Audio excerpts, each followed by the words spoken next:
नमस्कार बच्चों, as promised वापस आ चुके हैं हम आपको 10 मार्क्स के दो क्वेश्चन के बारे में डिस्कस करने।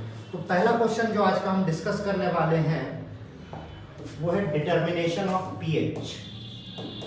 ठीक है, इसका क्वेश्चन आता है आपके में 10 मार्क्स का क्वेश्चन आएगा। तो डिटर्मिनेशन ऑफ पीएच तीन तरीके इसके, और आंसर भी जब आपसे डिटर्मिनेशन ऑफ पीएच एग्जैक्ट पूछेगा तो आप डायरेक्ट लिखेंगे, पर आपसे अगर सिर्फ डिटर्मिनेशन ऑफ पीएच पूछ लेगा तो आप उसको एक्सप्लेन करते हुए स्टार्ट करेंगे। सबसे पहले आप पीएच को एक्सप्लेन करेंगे क्या होता है। PH means power of hydrogen, power of hydrogen. It tells us about the strength of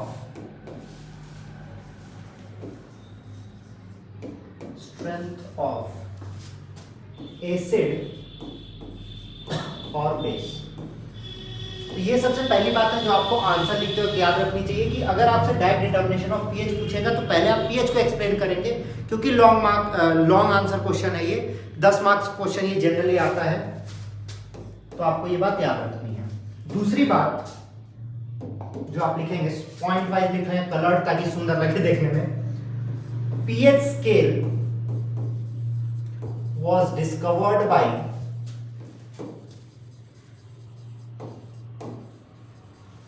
Sorensen. अगली चीज, pH is equal to negative logarithm of H plus और negative logarithm of H3O plus. ठीक, it can be determined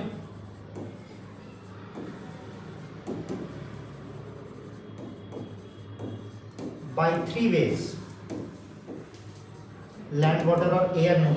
इस तरीके से बच्चों आपका answer plot होना चाहिए, बहुत ही सुंदर तरीका होता है ये। सबसे पहला होगा पीएच पेपर। अब फिर आप इसके बारे में बताएंगे। PH paper, it has a scale of 0 to 14, from 0 to 6.9 मान लीजिए आप लिखेंगे। एसिडिक 6.9 से 7.1, न्यूट्रल और 7.2 से 14 बेसिक। अब अगर आप इसको और बढ़िया लिखना चाह रहे हैं तो आप इसको यहाँ पे बना सकते हैं, अगर आप चाहें तो एक ऐसे पतला सा स्केल बना दीजिएगा और उसमें मार्किंग कर दीजिएगा। यहाँ 0 था, फिर 1 2 3 4 5 6। ठीक है, कलर चेंज कर दीजिएगा। अगर आपके पास पेन होगी, कलर्ड पेन, तो बहुत ही अच्छी बात होगी। फिर 7 के बाद फिर कलर चेंज कर दीजिएगा। 8 9 10 11 12 13 14। जितना अच्छा सजाए रहेंगे उतना अच्छा रहेगा। तो ये आप लिख देंगे बेसिक, और इधर लिखेंगे स्ट्रेंथ इंक्रीजेस। इधर लिख दीजिएगा एसिडिक, और सॉरी हम उल्टा लिख दिया बच्चों।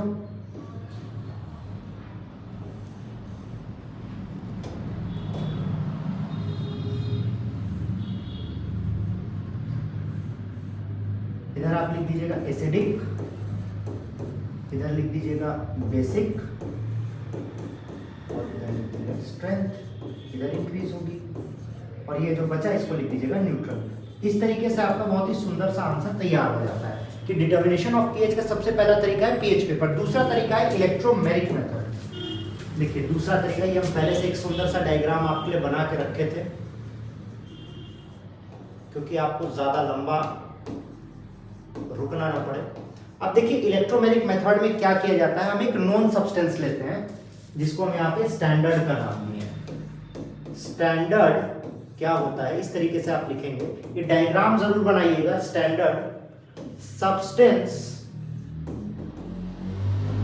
As reference with unknown pH. ठीक है, सबसे पहली बात तो आप ये लिखेंगे कि स्टैंडर्ड क्या होता है, एक सब्सटेंस उसमें भरा होगा जिसमें जिसको हम एज अ रेफरेंस पॉइंट लेंगे, गाइडेंस पॉइंट लेंगे, जिसका पीएच हमें पहले से पता होगा।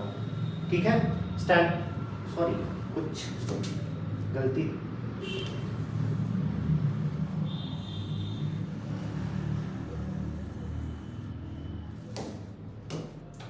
स्टैंडर्ड लेंगे और रेफरेंस लेंगे। स्टैंडर्ड मतलब एक बेंच पॉइंट कि इतना होना चाहिए, फिर एक रेफरेंस पॉइंट लेंगे जिससे हम कंपैरिजन करेंगे, और फिर हम टेस्ट सोल्यूशन रख देंगे। जैसे देखिए बच्चों, नॉर्मल इलेक्ट्रोलाइसिस प्रोसेस होता है, वैसे ही ये भी नॉर्मल एक प्रोसेस होगा। देखिए स्टैंडर्ड को और रेफरेंस को, स्टैंडर्ड को हमने कनेक्ट किया हुआ है एक रीडर से, और रेफरेंस को हमने कनेक्ट किया हुआ है एक रीडर से, और टेस्ट सोल्यूशन में दोनों को रखा गया है। अगर दोनों के पीएच में डिफरेंस होता है तो ये रीडर मूव करेगा, क्योंकि करंट मूव करना स्टार्ट होगा। आपने इलेक्ट्रोलाइसिस के प्रोसेस में क्या पढ़ा है बच्चों, इसके फंक्शनिंग में भी आप वही लिखेंगे कि as we know the test solution works as an electrolyte, यहां पे लिख देते हैं works as an electrolyte, works as an electrolyte. तो the test solution works as an electrolyte, and if there is a difference in pH, अगर standard reference मतलब reference और test solution जो हम चेक करना चाह रहे हैं उसके पीएच में डिफरेंस होगा तो करंट मूव करेगा, और करंट मूव करेगा तो ये रीडर भी आगे बढ़ेगा। अब देखिए इसमें कुछ चीजें और भी हैं, आपको एक थर्मो कंपेंसेटर दिख रहा है। ये जो इलेक्ट्रोलाइसिस का प्रोसेस है ये टेम्परेचर से भी अफेक्ट होता है, तो ऐसा ना हो इसके लिए हमने एक थर्मो कंपेंसेटर रखा है जो टेम्परेचर कांस्टेंट रखेगा और पीएच में चेंज नहीं लाएगा। तो दूसरा जो तरीका था वो आपका यही था, वो रीडर पे डिपेंड करेगा कि पीएच कितना है। देखिए पीएच इंडिकेटर ऊपर दिया हुआ है, रीडर मूव करेगा तो पीएच इंडिकेटर बताएगा कि पीएच में चेंज है, और ये रीडिंग करके हमें बता देगा कि कितना पीएच है। ठीक है, और तीसरा तरीका बच्चों, last but not the least, calorimetric method. Calorimetric method ये बहुत ही सुंदर मेथड है, इसमें कुछ नहीं करना होता है। We have a calorimetry paper, एक कैलोरीमेट्री पेपर रहता है, उसमें हम अपने टेस्ट सोल्यूशन को डिप करते हैं, टेस्ट सोल्यूशन में डिप करते हैं, and then we get a colour. ठीक है, अब हमारे पास एक रेंज ऑफ कलर है, और हमें पता है कि अगर ये कलर है तो ये पीएच, ये कलर है तो ये पीएच, ये कलर है तो ये पीएच। फिर इस कलर को इस कैलोरीमेट्रिक के पीएच पेपर से मैच कर लेते हैं, और फिर हमें पता चल जाता है कि उस सब्सटेंस का पीएच क्या है। तो ये तरीका था, 3 तरीके जहां पे आप पीएच का डिटर्मिनेशन कर सकते हैं। ये आपके 10 मार्क्स का क्वेश्चन है बच्चों। तो ये हुआ बच्चों आपका 10 मार्क्स का क्वेश्चन। अब इसी के साथ इसी यूनिट के 5 मार्क्स के भी क्वेश्चन आपको बताते हैं। 5 marks question, that is buffer capacity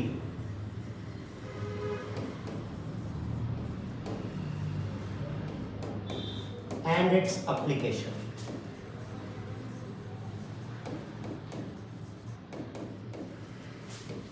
तो इसका आंसर लिखने के लिए भी जैसा कि आपको अभी पिछले वाले ही क्वेश्चन में बताए हैं कि पहले हमें चीज़ों को डिफाइन करना होगा। सबसे पहले कोशिश करना है हमें बफर को डिफाइन करना है। तो एक बफर सोल्यूशन आखिर होता क्या है? अगर बहुत ही सिंपल में बात करें तो बफर सोल्यूशन हम लोग हैं। क्यों हम लोग हैं? क्योंकि बफर, जैसे हम लोग लेजी अगर पढ़े हैं तो पढ़े रहेंगे, तो बफर सोल्यूशन भी वही होता है। Buffer solution is a solution which maintains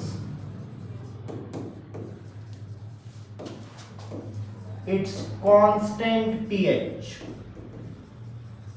which maintains its constant pH। मतलब अगर कोई सोल्यूशन ऐसा है, बफर सोल्यूशन, उसका pH 3 है, तो वो अपना pH चेंज नहीं करने देगा चाहे कुछ भी हो जाए। ऐसे ही सोल्यूशन को बफर सोल्यूशन कहते हैं। ये बेसिकली 3 टाइप के होते हैं: एसिडिक बफर,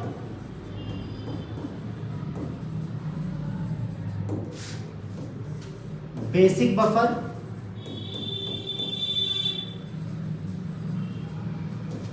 और न्यूट्रल बफर। अगर एक कॉमनली आपको एक बफर सॉल्यूशन का एग्जांपल दें तो सबसे कॉमन एग्जांपल बफर सॉल्यूशन का जो होता है वो है हमारा खून, क्योंकि हमारा खून एक बफर सॉल्यूशन है इसलिए वो अपने पीएच में चेंज नहीं लाने देता है। ठीक है, अगर एसिडिक बफर की बात करें, एसिडिक बफर का एग्जांपल आप ये लिख लेंगे बच्चों। ये देखिए आंसर इसी तरीके से आपको लिखना है, ये नहीं कि जल्दी जल्दी लिख के थोड़ा सा आ जाए तो मार्क्स कट जाएगा। ये रहा एसिडिक बफर, ये इसका पीएच 1 से 7 के बीच रहेगा और ये अपना पीएच चेंज करने की कोशिश नहीं करेगा और ये एसिडिक में ही रहने की कोशिश करेगा। दूसरा आपका आता है बच्चों बेसिक बफर।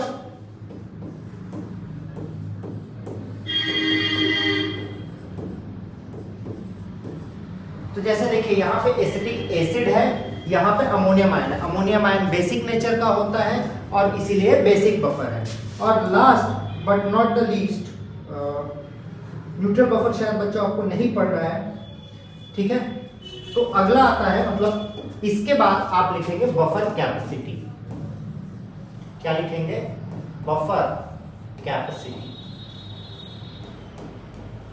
बफर कैपेसिटी को बीटा से दिखाया जाता है। एक सेकेंड आगे आपको पढ़ना है। बफर कैपेसिटी को बीटा से दिखाया जाता है। Beta is equal to delta B upon delta pH. इसको कहते हैं बफर कैपेसिटी। अगर आपसे बफर कैपेसिटी पूछेगा तो वो लिखने के बाद ये लिखेंगे delta B is equal to buffer capacity. ये तो आपने लिख रखा है।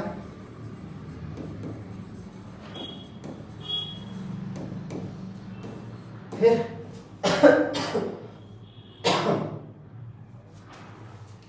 Delta B is equal to amount of acid या फिर बेस एडेड।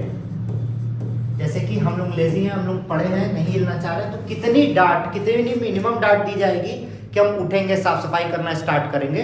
तो वैसे ही अगर एसिड और बेसिक बफर को चेंज करना है तो कितना अमाउंट ऐड करना पड़ेगा और इसको ऐड करने के बाद कितना चेंज इन पीएच हो रहा है, मतलब इसकी हमें ओरिजिनल औकात पता चलेगी। जैसे हम सिंपल सा एक बताते हैं आपको कि आप लोग ने कोशिश किया कि आप कह रहे हैं कि हम बहुत भारी वेट उठाते हैं, पर अब हम चेक करना चाह रहे हैं तो हम 1-1 किलो 1-1 किलो 1-1 किलो या 5-5 किलो बढ़ाते जाएंगे और जब तक आपकी हालत एकदम गंभीर ना हो जाए, आपके कि बस अब नहीं उठेगा, गिरने लगे, वो हम मान लेंगे वो आपकी अंतिम कैपेसिटी है। तो बफर कैपेसिटी भी वही होती है। अब इसके बाद आपका आता है बच्चों एप्लीकेशन ऑफ बफर।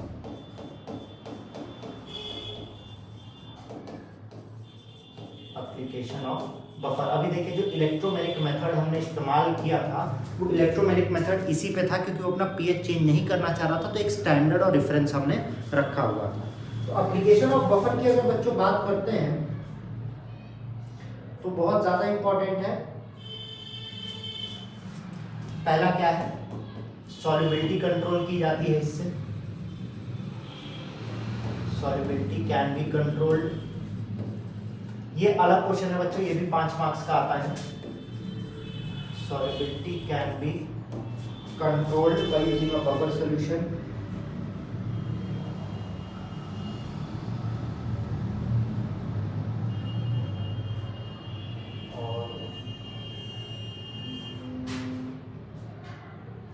और क्या कर सकते हैं बच्चों? और patient comfortable injections are provided. Patient comfort injections are provided.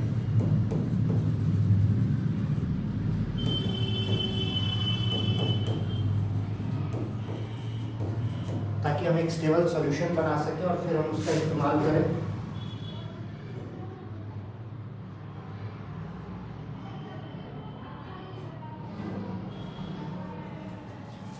तीसरा आता है हमारे बॉडी फ्लूइड्स का अलग अलग पीएच होता है, जिसके हिसाब से हम उसे चेक करते हैं। अब बॉडी फ्लूइड जैसे ही आप लिखेंगे वैसे ही अगर आप इसमें प्रोवाइड भी कर दें कि किस चीज़ का पीएच कितना होता है तो बड़ा आराम होगा, तो और आपको मार्क्स भी मिलेगा। तो जैसे ब्लड जो है, ब्लड का पीएच आप लिखेंगे 7.4 से 7.5 और बफर सिस्टम जो इसका है, मतलब इसमें कौन सा मेन है, तो वो लिख देंगे बाइकार्बोनेट। ठीक है। फिर आप लिखेंगे यूरिन।